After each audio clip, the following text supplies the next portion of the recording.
Welcome to episode 13 of Narrowboat Vloggl. This week we're rounding up the best bits from recent Narrowboat vlogs.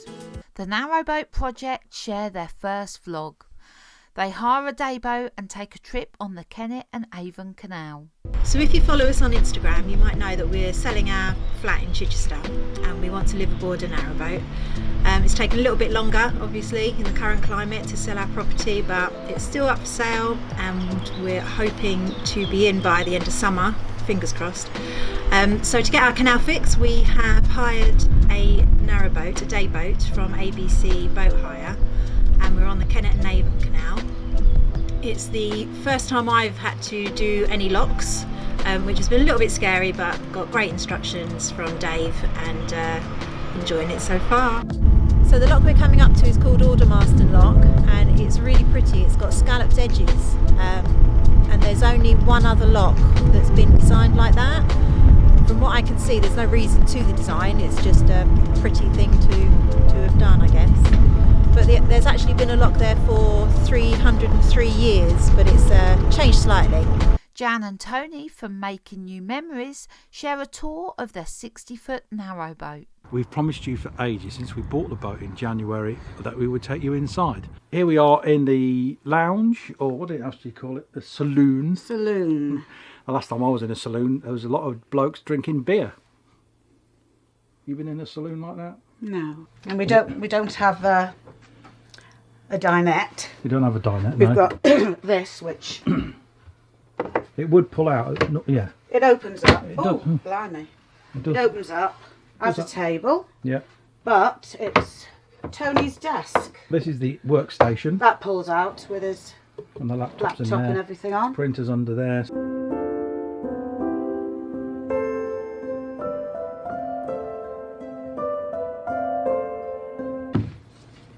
Oh, look at that sunshine coming in. A bit cold today, but And they are still nice. they're painted with traditional roses and castles, and I've got this scumbling on to make it look like wood. Fancy schmancy tap was already here, Yeah, I love that. which is great. Change it.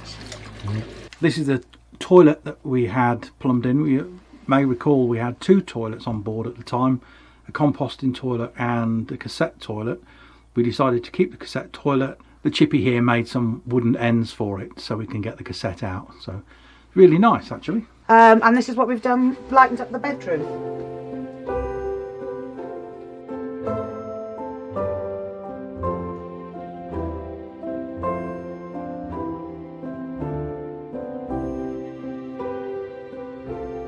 Steve from Narrowboat Precious Jet insulates and cuts the boards for the shower room. I'm going to take all three of the boards out here, lay the pipe in, cut the holes in the board, lay the pipe, insulate the bilge, tape it up, put the boards back down. I can't screw them in just yet because I need to put that bilge pump in there, if that's what I'm going to do. So, but that's the plan anyway. And then once this is insulated this end here, all the boards down either side can be screwed in then. The shower tray is here. I don't need to fit it exactly where it's going to be. The only reason why I've put it down is I need to see whether I can fit this trap under the shower tray. Because as you can see, it's not massive, but I just need to make sure it will fit. I have another attachment still on the bottom of it to accept. But looking at this now, I think we'll be okay. I'm going to have to set this under here already plumbed up to this hose and then glue the shower base on top. And then once this is glued in place, I need to be able to lift this up and screw it in. Yes! Look at that bad boy in there, look! Another one there, another one there. That's the first sole board that's been screwed down. Yet Another Canal Adventure shares a real-time cruise from Marsworth on the Grand Union Canal. Hello and welcome back to yet another canal adventure. We're preparing for mooring off. Bear with us whilst we get things sorted. Typically I'm wearing the wrong glasses, so I'll best change these before we head off. We'll also be needing a map book, although I do sort of know where we are heading to today. As we've got a couple of locks coming up, I'll need to find the windlass and I'll place it in the water hose box ready for action. We've been moored here at Marsworth for a few days and it's time we moved on. In the next few vlogs, we're going to be moving the boat a little closer to Pitstone and the CRT car park by Cook's Bridge. We'll be doing this in real time with very little editing of the journey.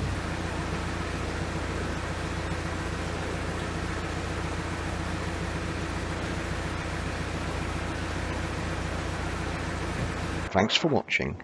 We'll be letting the water out of this lock in the very next vlog. We'll wait for you to come back. See you then. Trev's travels by narrowboat arrives in Hinkley and takes a short walk to find the post office. Because over the next couple of days, either tomorrow or Wednesday, I need to pick a package up from the post office, which I'm having delivered here. Now just down through here, the other side of the road here, there is a little canal arm with boats moored up along it. I was hoping to be able to walk along it, but it looks like we can't. Well, here we are at the post office. It only took me about 10 minutes to get here, so it's a nice easy little stroll. The guy that owns this horse and buggy is in the pub garden here having a beer. Can you get done for drinking and drive with one of these things? Here's that little arm that runs into the town of Hinkley. The wharf inn is just past the end of it, or where it goes to now. That is my little walk off the cut. Holly, the Café Boat, makes their way out of Willington and onto pastures new. Alright. Are you going to follow me on Holly? Yeah.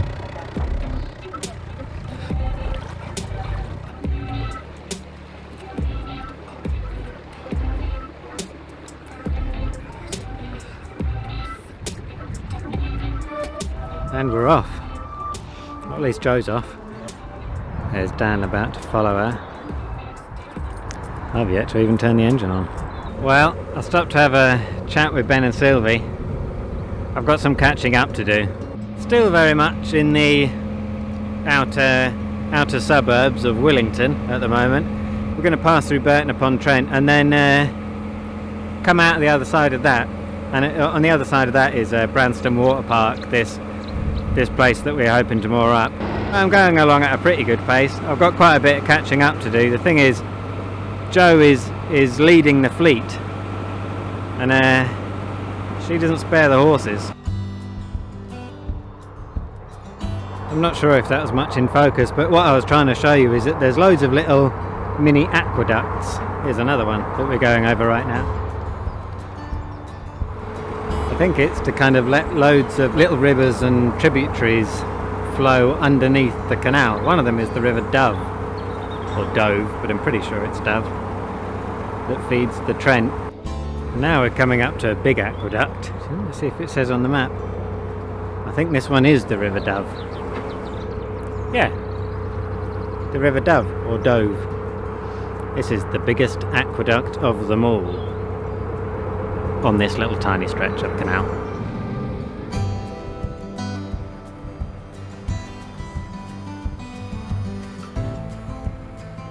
It's always quite cool going over an aqueduct, no matter how small it is. Oh, I wanted to show you this pillbox as well. That's an old pillbox from the war that they built as defences. The Tiny Narrowboat aims to get through Blackburn and Burnley in one day. It's just after 7 on a Saturday morning. We're off nice and early. Off now to try and get through Blackburn in one day and get as far into or past Burnley as we possibly can. And we're here. This is the Blackburn Locks. This is lock number 1. We've got 6 to get through. The water's moving fastly. That's because wifey's over in the paddles. The lock was full when we got here, so we're just setting it so we can drive in. This is lock 6 of Blackburn. This lock's full of rubbish, carrier bags, all kinds of stuff. And as you've seen in one of my earlier vlogs, when it gets wrapped around the prop, it's no fun. We get to Bank Newton. The plan is for the boat to be refitted. We kind of went over some rough plans back in December on our Christmas special. Basically that means getting rid of one of the beds, making the kitchen a galley kitchen going across both sides of the boat, and doubling the size of the bathroom.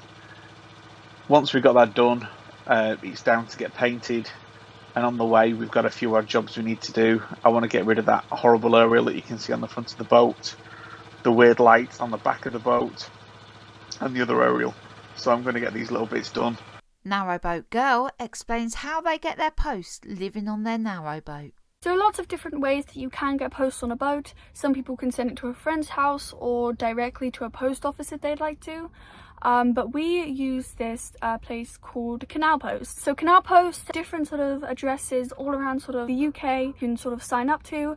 We signed up to the in the West Midlands, Telford one. So we use our Canal Post sort of for my mom's sort of banking information, driving license, anything like that that we do need. Canal Post is very efficient. When you get sort of for example, a letter sent there, they will scan it and then send it to us through sort of the website, and then we can have a look. And then if we need the physical copy of the letter, they can just send it straight to a post office. So Canal Post has an annual fee, and then we pay a little bit sort of for every piece of post that we do get sent to us. There's also a pay-as-you-go option if you would like. Barely floating, travel from Preston to Glasson Basin.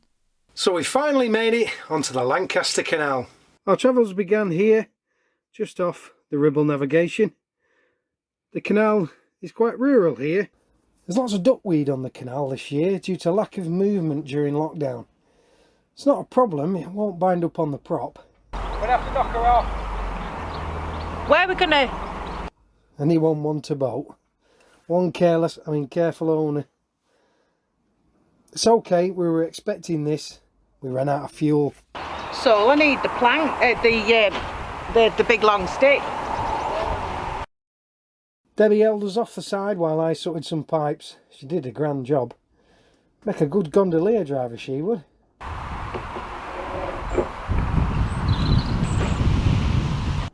There we go, she's back to life. That skipper's a mechanical genius. Cracky, that duckweed is like a carpet. This is a lovely area to moor. The town of Garstang is near here, with shops, bars and an outdoor market. The piano boat set off from their home mooring, but they encounter an unexpected problem which brought the day's travel to an abrupt end. Welcome. We are Rihanna and Massa, classical pianists and owners of the piano boat. Join us as we cruise the English waterways, making music along the way. The manoeuvre of leaving the marina always takes a little while. Fortunately, we are moored near the entrance to the marina, but the process of reversing out and slowly turning round with a boat this size usually takes about half an hour in total. I do like to take time over the process. It does feel like a grand cruise ship leaving a huge port. Massa has become very adept at reversing out. It's something that I have not yet attempted and don't particularly feel like I want to at the moment, although my day may come. The moment when the bow faces the canal straight. The beginning of the journey, pure joy, never tires. The first day of cruising took about 4 hours until I stopped after the third lock, involving a little bit of drama at the end. Approaching the third lock, it was already getting quite late in the evening, but Massa's cruising came to an abrupt end. Although we have already done a number of locks on this boat, all the way down from Watford, one thing that escaped me was the fender at the bow was actually higher than at the top of the gate.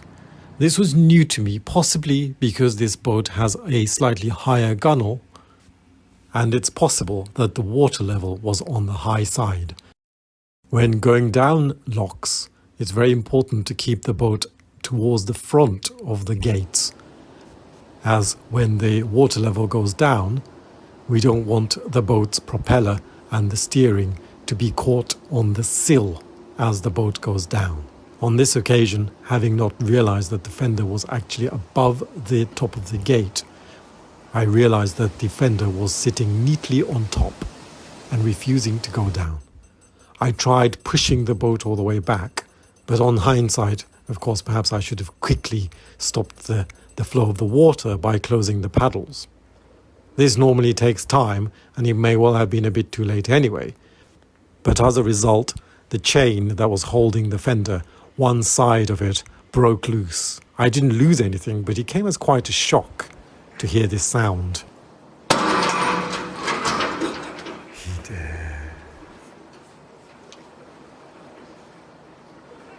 Marina and Miles from Cruise in Alba start their cruise to Devizes for Blacking. They encounter an engine problem and make a narrowboat hatch. Well, we are heading to Bradford on Avon, but first we need to get water. We're going to go over 2 aqueducts today and 1 lock. We're going to finish at Sainsbury's. Try and do all the chores from the boat today, because next weekend we've got to do the Cairn Hill flight so that we can get to Devizes for Monday, which is when we've got the boat booked in for blacking. So we're going to be in there for a week. So we've got quite a lot of distance to cover and many locks. Most of the locks are all in like the last day or so. So it's strange to be able to see down into the valley and see the river there as well. So we're on the canal, but we're actually high above the River Avon. After only a few minutes of cruising, we've noticed something very strange was happening in the engine bay.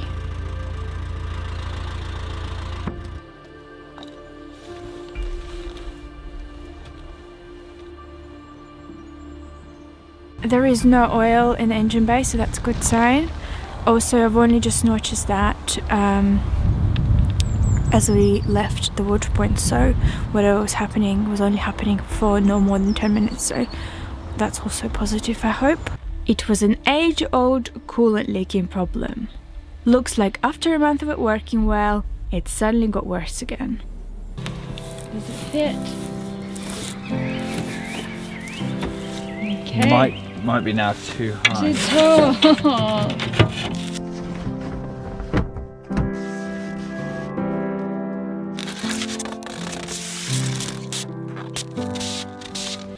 This is warm, we can't feel any cold. Luke Ackerman sorts out the rust and gets ready to paint the bilge. Hello and welcome to my narrowboat. So as you can see, there's lots of newspapers all over the floor, because if all of the windows and those holes in the roof all leaking tons of water when it was raining. So all these newspapers have been put here to soak up as much excess water as possible, because as you can see here, you can see the dry patch, and you can see all this wet, where literally all the water's just been coming through the windows, dripping down onto the floor, and where the holes in the roof have just been coming down and soaking the floor. So really, that's what we want it to look like, but that's what we got at the moment. Hopefully, we're going to have a few dry days this week, and hopefully most of the week actually, so the floor can be completely dry, and then we can treat it, sort it all out and then paint it. There's a lot of rust to get rid of, but this is one of the main jobs I had planned this week, so let's get it sorted.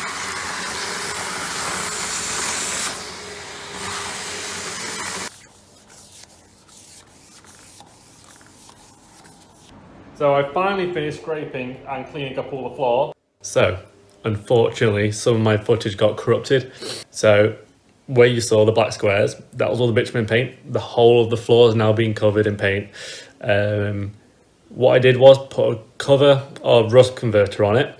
I used 2 types, crust, which is kind of expensive but really good, and another one called Generalite. I got it on Amazon. It was very cheap for what it was, and very well worth the money. For large quantities, it's a good price. Join us next week for another Narrowboat Vloggl.